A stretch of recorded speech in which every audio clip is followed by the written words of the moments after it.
कैसा है? देखिए, अपनी उद्दंडता, उच्छृंखलता और सनक से संसद के सत्र को एक प्रकार से पूरी तरह अव्यवस्थित करने के बाद, सत्र के तुरंत बाद कांग्रेस के औपचारिक प्लेटफॉर्म से राहुल गांधी जी ने जो असभ्य, अशोभनीय, निंदनीय भाषा का प्रयोग किया है, वो ये दर्शाता है कि शायद अब कुंठा में राहुल गांधी सभी प्रकार की पराकाष्ठाओं को पार करते चले जा रहे हैं। प्रधानमंत्री जी के प्रति जो शब्द प्रयोग हुआ है, वो ये दर्शाता है कि पहले संसद का सत्र और संसद सत्र के बाद कांग्रेस का यह मंच, अब दिखाई पड़ता है कि कांग्रेस पार्टी और राहुल गांधी देश के लोकतंत्र के लिए और स्वस्थ लोकतंत्र के लिए एक चुनौती बन के खड़े। और कल का दृश्य इस मामले में ही महत्वपूर्ण है। ये दो लोग गले मिल रहे थे भारत की विदेश नीति के ऊपर अत्यंत अशोभनीय टिप्पणी करने के बाद। एक वो संदीप दीक्षित, जिन्होंने ये बोला था कि भारत का सेना अध्यक्ष सड़क छाप गुंडा है, और दूसरे वो राहुल गांधी,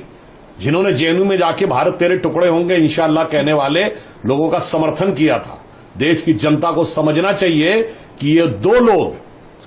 जो भारत की सेना अध्यक्ष को सड़क छाप गुंडा कहने वाला और एक भारत तेरे टुकड़े होंगे इंशाअल्लाह कहने वालों का समर्थन करने वाला, मिलकर मां भारती के उस सपूत प्रधानमंत्री नरेंद्र मोदी जी के लिए इतनी अभद्र गालियां बक रहे हैं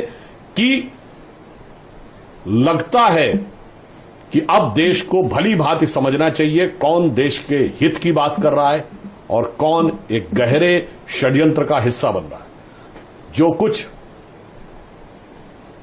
राहुल गांधी ने बोला है, उससे एक बातें और समझ में आ रही हैं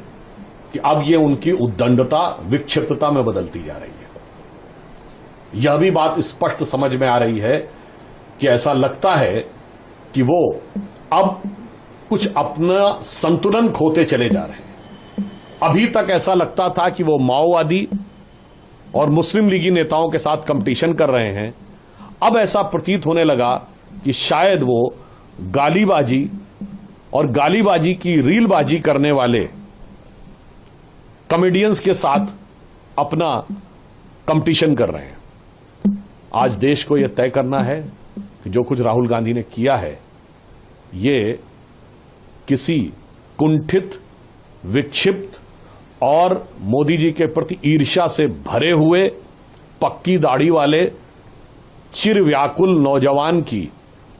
बचकानी हरकत है,